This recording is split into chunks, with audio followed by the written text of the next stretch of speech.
हुजूर उसने ये प्रोग्राम बनाया है। वो जब आया सारा कुछ तो हजरत सुलेमान देख के जलाल में आ गए, फरमाने लगे उसे जाके कह दो तू मुझे क्या तोहफे भेजेगी, मेरे रब ने मुझे माला माल फरमाया हुआ है, उसने माला माल किया मेरे मालिक ने, जा उसे जाके कह तू क्या तोहफे देगी।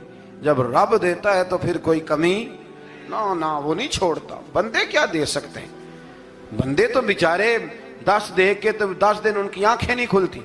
फरमाया मुझे अल्लाह ने जो दिया है क्या बात है उसके देने की। तो फरमाया उसे कहो या फरमाबरदार होके आ जाए या जंग के लिए तैयार हो जाए, हम उसे उसके शहर से जलील करके निकाल देंगे। उसने जाके जब पैगाम दिया तो और उन लोगों ने भी आके बताया कि वहां तो हम अजीब मंजर देख के आए हैं कि जानवर भी हाथ बांधे खड़े हैं, वहां तो जिन्नात सरकश जिन्नात खड़े हैं। वो बादशाह नहीं वो नबी हैं, वो जो 500 गुलाम और 500 कनीज़ें गई थी हवाल सुनाया आके। तो मलका बिल्कीस ने फिर खत लिखा कि मैं फरमा बरदार होके आ रही हूँ। माना क्या है, मैं कलमा पढ़ने के लिए आ रही हूँ। तो हज़रत सुलेमान ने कहा भाई अब इस तरह करो, जरा फर्श बिछाओ। उन्होंने फर्श बिछाया इस तरह का कि ऊपर फर्श था, नीचे मछलियां तैर रही, लग रहा था दरिया है। ड्यूटी लगा दी, जिन्नात ने बिछा दिया। उधर हजरत सैयदना सुलेमान फरमाने लगे अब चूंकि मान के आ रही है तो उसे अपनी नबुव्वत की अलामतें भी दिखानी है। उसने तख्त बड़ा शानदार बनवाया था और खवातीन में जो आदतें खवातीन वाली होती हैं वो जाती नहीं।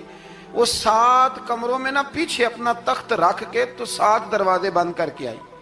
उस जमाने में एक रिवाज था, वो जुलेखा ने भी 7 दरवाजे मुकफ्फल के एक रिवाज था। एक कमरा, फिर कमरे के पीछे कमरा, फिर उसके पीछे कमरा, फिर उसके पीछे कमरा, और उसको बड़े मोटे ताले लगाए जाते थे। और फलसफा ये था कि एक ताला तोड़ेगा कोई तो जब तक सिपाही आ जाएंगे, और अगर उसके तोड़ने तक ना आए तो दूसरे के तोड़ने तक आ जाएंगे, और उसके तोड़ने तक ना आए तो 7वें तक तो आ ही जाएंगे। ये उन लोगों का नफसियाती मामला था, सोच थी। 7 कमरों में मुकफ्फल करके ना वो निकली। तो हजरत सुलेमान अलैहिस्सलाम कहने लगे भाई मुझे उसका तख्त चाहिए उसके आने से पहले। उसके आने से इस वाक़े की क्या जरूरत थी कुरान पाक में, ये क्या हाजत थी, ये तख्त वाली सारी बात कुरान ने क्यों बयान की। पूछें आप अपने दिल से भी और इनकार करने वाले मुनकरीन से भी, इसकी क्या जरूरत थी। वो जो कहते हैं जी वली की करामत की क्या जरूरत है, सीधी सीधी नमाज पढ़ो, रोजा रखो, हज करो, ज़कात दो, तो पूछो इनसे एक सूरत नमल के अंदर इस सारी तफसील की क्या जरूरत थी। खत्म हो गई जब वो कलमा जो पढ़ रही है, तो फिर इस सारे वाक़े को रब क्यों बयान फरमाता है। हजरत सैयदना सुलेमान फरमाने लगे तख्त चाहिए, और चाहिए उसके आने से पहले। काला इफरीतुम मिनल जिन, जिन्नों में से एक बहुत बड़ा जिन बोला, कहने लगा हुजूर आपका ये तख्त बर्खास्त होने से पहले ले आऊंगा। ये जो आप मीटिंग कर रहे हैं ना, या फैसले खत्म, कुछ ने लिखा सुबह से शाम तक मीटिंग होती है और उसको आने में पता नहीं कितने दिन लगेंगे, तो मैं ये बर्खास्त होने से पहले। और कुछ ने कह दिया आप शर्त क्यों लगाते हैं कि सुबह से शाम तक होती। उस जिन ने कहा दिया आप 10 मिनट में फारग हो जाएं, आप फारग होंगे तो तख्त आ जाएगा। मुफस्सिरीन ने लिखा है कि जब कुरान कहता है कि उसने कहा कि आपके फारिग होने से, हजरत इमाम मालिक कहते हैं मैं गरीब का बेटा था। अक्सर दीन पढ़ने वाले गरीबों के बेटे होते हैं। अमीरों के बच्चे FSC पढ़ते हैं, BSc पढ़ते हैं, टेक्नोलॉजी पढ़ते हैं, गरीबों के बच्चे दीन पढ़ते हैं। और फिर अमीरों को मिंबरियां मिलती है, गरीबों के बच्चों को अल्लाह मिंबर अता फरमाता है, मुसल्ला रसूल अल्लाह देता है।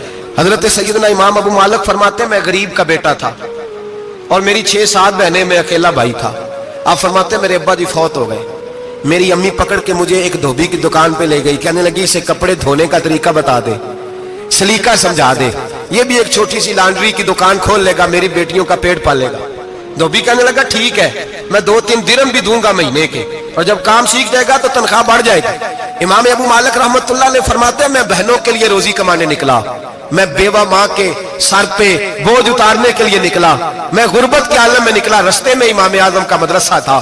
फरमाते मैं वहां चमकते चेहरे देखता, लेकिन अपनी गुर्बत को देख के मैं आगे बढ़ जाता, परेशान होता कि मैं कैसे इल्म हासिल करूंगा। आप फरमाते इमाम साहब मुझे अक्सर देखते। एक दिन इमाम आजम बाहर निकले, मुझे खड़े हुए देखा तो करीब बुलाया, सीने से लगाया, माथा चूमा, क्या नाम है। मैंने कहा अबू मालिक मेरा नाम है। कहा तुम्हें पढ़ने का शौक है? कहा बड़ा शौक है। कहने लगे चल आ जा पढ़ा कर, आ जा मदरसे में पढ़ा कर। कहते मैं सारा दिन वहां पढ़ता, घर से काम करने आता, सारा दिन इमाम आजम के पास पढ़ता रहता। महीना आया तो मेरी अम्मा कहने लगी तनख्वाह लाओ। मैंने कहा अम्मी जी तनख्वाह तो वो देगा जो ड्यूटी पे जाता हो, मैं तो पढ़ने जाता हूं। कहते अम्मा घर से निकली और बड़े गुस्से के साथ निकली, कहने लगी मौलवी ने मेरा बच्चा खराब कर दिया, मेरा बच्चा खराब कर दिया, मैं काम पे भेजती थी, इसने किस चक्कर में डाल दिया, मसलों से भी कभी पेट भरा है, काम भी तो करने चाहिए ना।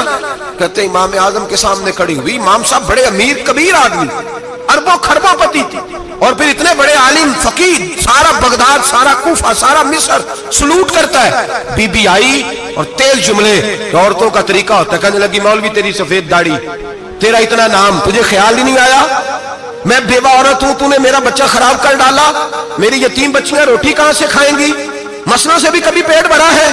कहती इतने सख्त जुमले कहे, पर कुर्बान जाओ इमाम आजम सुनते रहे और मुस्कुराते रहे। कहने लगे मेरी गलती है, मेरी गलती है, मेरी गलती है, बीबी भूल गया था, गलती हो गई। बीबी कहती तेरी इमाम साहब सुनते रहे, जब गुस्सा उतर गया तो कहने लगे अम्मा तेरा गुस्सा उतर गया है, उतर गया है। कहने लगे तेरा बेटा बड़ा नेक है, तेरा बेटा बड़ा लायक है, तू इसे पढ़ने दे। कहने लगे चुप कर बे मौलवी, ये पढ़ेगा तो मैं रोटी कहां से खाऊंगी। इमाम साहब कहने लगे मुझे बताएगी तेरे घर का खर्चा कितना है। उसने एक लफ्ज तो है 3 दिनार का, एक रवायत ऐसी भी लिखी है बुजुर्गों ने, कहने लगी 40 दिरहम है, और अम्मा कहती मैंने जानबूझ के ज्यादा बताए, हालांकि मैं कनात का खर्चा करती थी, लेकिन जब खुला डुला करे तो वो वाला खर्चा बताया। मैंने कहा 40 दिरहम खर्चा है, तू देगा? तो कहते इमाम आजम कहने लगे अम्मा तुझे लेने नहीं आना पड़ेगा, पहले से पहले तेरे घर में पहुंच जाया करेंगे।